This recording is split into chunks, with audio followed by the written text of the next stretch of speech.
Today, we're going to show you how to create a new Pinterest account. Whether you're new to Pinterest or just looking to start fresh, we've got you covered, so let's dive right in. First, open your preferred web browser and go to pinterest.com. Once you're on the Pinterest homepage, click on the login button. Now, here you can find the sign up account. Simply tap on it.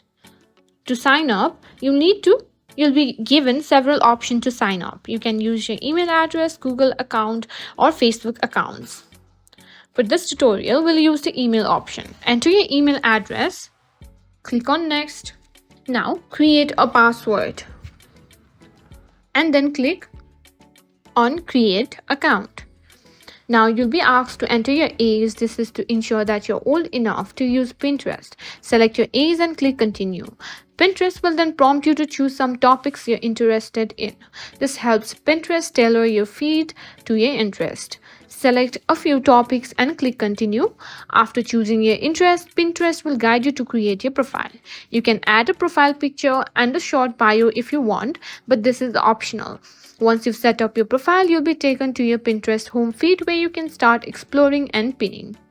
And that's it, you've successfully created your Pinterest account. Now you can start pinning your favorite ideas and inspirations.